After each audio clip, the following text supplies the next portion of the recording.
Olá, ainda sou a aula número 146 de programação em Python. Nessa aula a gente vai falar sobre como fazer upload e download nos nossos servidores.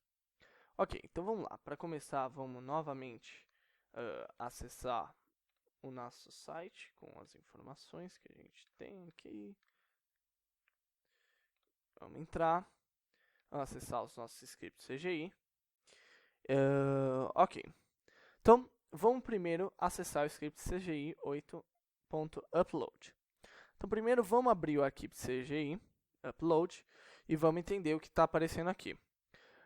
Então, a primeira coisa que deve existir para você poder fazer o upload é existir uma forma de você selecionar o seu arquivo e você enviar o seu arquivo. Então, para selecionar o arquivo, você vai usar uma tag específica, que é o input de tipo file. Então, esse input de tipo file vai permitir você selecionar o arquivo. Aqui, no caso, eu coloquei um parágrafo com um input aqui, não sei o que, cujo nome é file name, o nome do meu input. Eu coloquei também um botão com um texto enviar, que vai ser o meu submit. E vai ser aquele submit mesmo que a gente olhou nas aulas anteriores, que é aquele submit que eu faço por meio da minha tag form. Então, eu coloquei aqui, justamente para selecionar o arquivo, poder enviar. E aqui, na minha tag form, o meu método é post, e eu vou executar o arquivo savefile.py. Então, óbvio que eu vou passar para o savefile.py o valor que está contido nessa tag input, certo? Então, vamos lá. Vamos pegar aqui, selecionar um arquivo qualquer. Peraí, deixa eu só conferir um negócio aqui. Ok, tá tudo certo. Então, selecionar o arquivo. No caso, vou selecionar esse arquivo IZ, que tem só uma string para o caminho global para minha pasta do ignorância zero no meu HD aqui. Então, se eu clicar aqui no IZ, ele selecionou o arquivo IZ, tá, aparece aqui o nome. Eu vou lá e clico em enviar. E aí vai aparecer aqui, eu mudei de página, fui para o savefile.py e apareceu o arquivo IZ foi enviado com sucesso. E se você for na sua página, no servidor, você vê que aqui apareceu uma pasta temp. Na pasta temp abriu o IZ. Se for ver, tem aqui o CD, mídia, peso, blá blá blá blá, que é o caminho para a minha pasta. Então vamos entender como isso foi feito, né? Então para entender como isso foi feito, vamos abrir o arquivo savefile.py. Então a primeira coisa que a gente vê é aqui o meu form clássico do field storage, que é justamente para obter o nome do arquivo que foi colocado. Então antes de mais nada, a gente tem que pegar algumas configurações. Primeiro, na minha página de seleção de arquivo, eu posso clicar no botão enviar sem ter selecionado nenhum arquivo. Então, a primeira coisa, eu tenho que verificar se um arquivo foi selecionado. Caso contrário, a mensagem que eu vou colocar na tela é nenhum arquivo foi selecionado. Ok, dado que eu selecionei um arquivo, a primeira coisa que eu tenho que verificar é se no meu servidor existe a pasta temp, TMP, né, de temporário, que é para verificar se existe já a pasta onde eu vou colocar os arquivos que vão ser carregados pelo cliente. Então, se o arquivo não existir, se a pasta não existir, perdão, eu vou criar esse diretório por meio do OS makedir. Ok, dado que agora eu tenho a minha pasta e o meu arquivo, uma coisa que eu vou fazer é obter o base name. Por quê? Porque a hora que eu selecionar o meu arquivo, o arquivo que for enviado pelo usuário vai vir no nome dele o caminho para o arquivo no computador do usuário, que é algo que para nós não pode ser utilizado na hora de criar o arquivo. Então o que a gente vai fazer? Por meio do ospath.basename, a gente vai obter apenas o nome do arquivo e tirar todo o caminho que está contido no arquivo do cliente. Então aqui a gente vai obter o nome do arquivo. Ok, tem o nome do arquivo, tem o diretório, tem o arquivo em si, ótimo. Tudo que eu preciso fazer agora é escrever esse arquivo no servidor. Então o que eu vou fazer? Eu vou dar um os.path.join para esse é o caminho para o arquivo no servidor. Vou colocar ele no modo readBytes. Vou dar aqui um .write e vou dar um file item.file.read. Ok, vamos entender isso aqui. File item é o meu form file name. Quando a gente usou form, geralmente a gente usou aqui com um ponto velho para obter o valor daquela form. Só que no caso, o valor da minha form é um arquivo, certo? Então, a hora que eu acessar esse arquivo, eu não vou acessar o ponto velho dele, eu vou acessar o ponto file para acessar todo o arquivo. E um arquivo em Python, ele possui alguns métodos. Read, readline, readlines, conforme a gente viu nas aulas anteriores. Então, esse é um arquivo no modo read. Então, a gente vai executar um método read para ler todas as linhas do arquivo. E aí, com isso, a gente vai escrever todas as linhas do arquivo para o arquivo que eu criei no meu servidor. E aí, eu vou colocar aqui a mensagem que o arquivo foi criado com sucesso, a não ser que tenha um erro. Se tiver um erro, meu script não vai executar, tal. Então, enfim. E aí, vocês veem que é extremamente simples de uploadar arquivos no meu servidor. Para que eu vou fazer isso? Se eu quiser, por exemplo, configurar para o usuário poder colocar uma foto no perfil dele dentro do meu site, eu posso uploadar essa foto por um meio tão simples quanto algumas pouquíssimas linhas de código. Ok, agora eu sei como eu faço para uploadar um arquivo no meu servidor. O que eu quero fazer agora é baixar os arquivos do meu servidor. Então, o primeiro modo de baixar, que a gente vai ver, que está contido no script cgi9_download.py, é para a gente ver o código do arquivo. Que eu não sei por que está aqui, veja o código do script. Ah, tá, já lembrei o que é isso. Então, o que eu vou fazer? Eu quero ler um arquivo qualquer no meu servidor. Aí eu vou lá, por exemplo, eu quero ler o meu index.html. Eu vou aqui, coloco index.html, clico no download e vai aparecer código-fonte para index.html, todo aparecendo aqui. Ok? Então, a primeira forma que eu vou ter de baixar é baixar o meu arquivo para disponibilizá-lo para o usuário. Certo? Que é o que acontece muitas vezes quando você abre um PDF na internet, por exemplo. Geralmente, quando você... Na maioria dos sites, assim, você abre um PDF, aí abre numa nova guia o arquivo de PDF. Ele não baixa para o seu computador. Geralmente, o Google vai lá e abre. É uma configuração do Chrome, do Mozilla também. Ok, então essa primeira forma de download, como é que a gente vai implementar? Então vamos olhar o CGI 9.download primeiro para entender o que está acontecendo. Então, de novo, aqui eu tenho a minha tag form. Por quê? Porque eu vou ter que informar no meu input ao arquivo que eu quero baixar. E a minha ação, o meu método agora, vai ser diferente. Antes, a gente usava o método post. Agora, eu vou usar o método get, porque eu estou querendo obter alguma coisa. Ok. O que vai influenciar esse método get? Vamos olhar o arquivo download.py. Então, o arquivo download.py, o que ele está fazendo? Formatted, quando chegar lá no fim do arquivo, eu explico o que isso faz. Então, aqui é a minha lista de arquivos que não podem ser vistos pelo servidor, pelo usuário, aliás.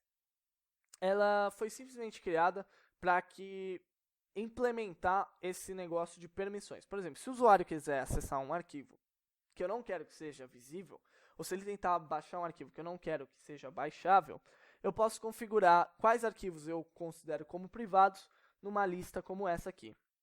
Aí eu vou ter algumas funções. A primeira delas é SameFile, que ela verifica se dois arquivos são iguais, se são os mesmos, verificando quais são os caminhos para cada um delas e tal, e o nome dos arquivos, enfim. Vai verificar essas coisinhas para mim. A segunda coisa que eu vou fazer é criar um código HTML para essa página que eu vou construir.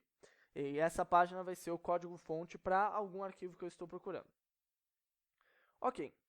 Aí eu vou ter uma segunda função, que é a função restrito, que vai verificar se o arquivo que eu estou solicitando está na minha pasta de arquivos privados. E se for o mesmo arquivo, eu vou retornar true. Se não for, ele não vai retornar nada, então vai retornar none, então eu vou poder acessar aquele arquivo.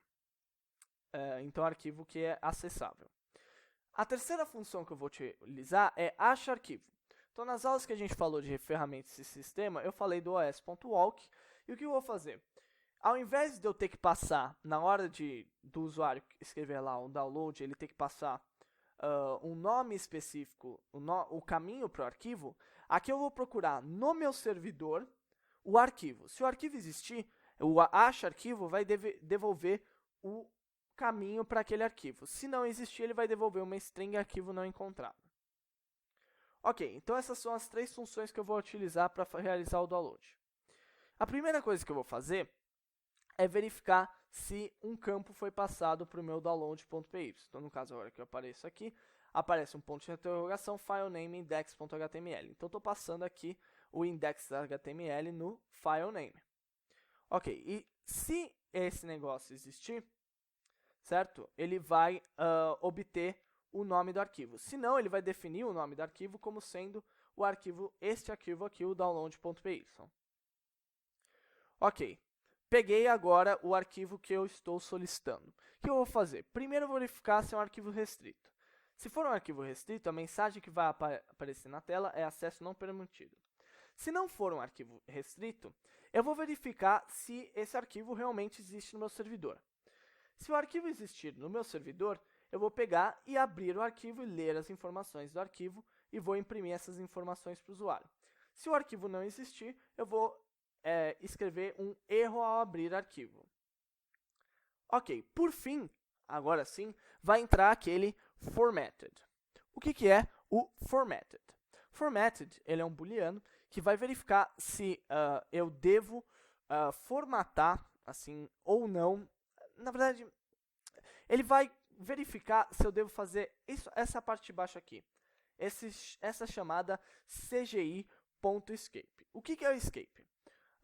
Se vocês estudaram HTML conforme eu instruí vocês, talvez mesmo assim vocês não saibam o que é escape. Mas o que acontece? Eu crio um arquivo HTML qualquer, por exemplo, index.html, que está aqui. Ok, quando eu crio o meu arquivo HTML, existem alguns caracteres que são reservados para construir minha página HTML. Por exemplo, esse caractere aqui, que eu chamo de boquinha de jacaré, esse caractere aqui, ele é reservado na hora de construir minha página HTML.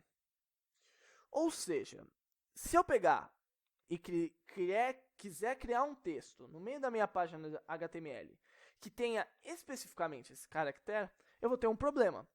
Porque na hora de renderizar a minha página, o meu browser vai fazer uma confusão, pensando se isso aqui é ou não é um arquivo que deve ser colocado no código ou se é simplesmente texto para ser colocado na página. Por existir essa necessidade de diferenciar quando um caractere qualquer deve ser usado na criação do código da página HTML ou na criação de um texto que vai aparecer na tela, se utilizou um método de escape. Então, eu posso configurar nas minhas páginas HTML determinados escapes. E o que são escapes? São configurações para colocar determinados caracteres. Então, por exemplo, eu posso configurar para que quando aparecer um conjunto, por exemplo, vou colocar aqui em cima, e seguido desse caractere, ele não usar isso aqui como código, mas sim usar como texto esse caractere aqui.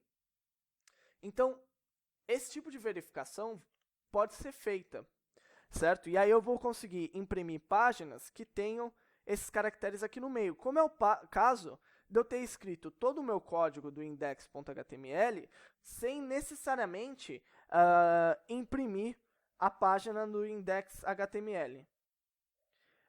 Ok? Então, como é que eu faço isso?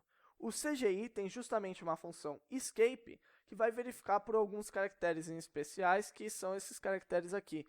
Esse boquinha de jacaré, o caractere de aspas, é outro caractere reservado na hora de fazer o HTML, enfim. E ele vai configurar automaticamente a sua página para que não existam problemas, não existam esses conflitos, certo? Então, o formatted vai simplesmente verificar se a sua página já está formatada ou não para você, se você deve formatar ou não o seu arquivo. Então, no caso, em geral, você vai querer usar true, se você for usar esse método que eu coloquei aqui, que é para ele poder colocar qualquer tipo de código na sua página de download. Ok, mas às vezes o meu usuário não vai querer simplesmente ver o meu arquivo. Ele vai querer baixar fisicamente o meu arquivo. Então, para fazer isso, eu vou fazer uso do CGI9.download, só que eu vou fazer uma modificação nele. Aqui onde está escrito download.py, eu vou colocar download físico.py, que é um outro script que eu tenho aqui. Ok, deixa eu salvar isso aqui. Vem aqui, clico CGI download. Aí eu vou lá e vou clicar um CGI1, que foi o nosso primeiro script, CGI.py. Eu vou dar um download. E aí vai aparecer aqui download físico, você deve abrir download físico.py. E apesar do nome, você vai clicar em download e vai abrir o seu arquivo. E o que você vai ver? Que o seu download físico.py, apesar do nome dele, ele na verdade é aquele primeiro arquivo do nosso primeiro script CGI. Que você está vendo aqui, minha primeira página, blá blá blá blá. Então, como é que esse download físico foi feito? Se você olhar o meu download físico.py, você vê que primeiro tem aquelas mesmas funções, aquela mesma lista de privados, same file, restrito, acha arquivo, blá blá blá blá blá blá blá. Onde que muda? Aqui. Nesse HTTP header.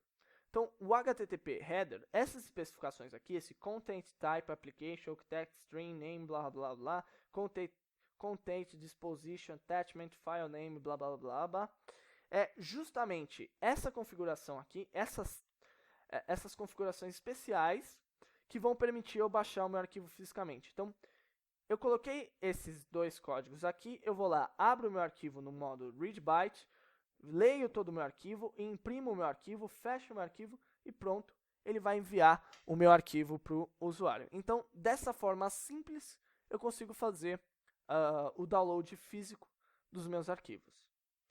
Então, é isso, pessoal. Eu acho que com isso eu vou estar encerrando a parte o assunto de scripts CGIs. E na próxima aula a gente começa a olhar como programar databases, ok? Então, essa foi a aula de hoje. Espero vocês na próxima aula.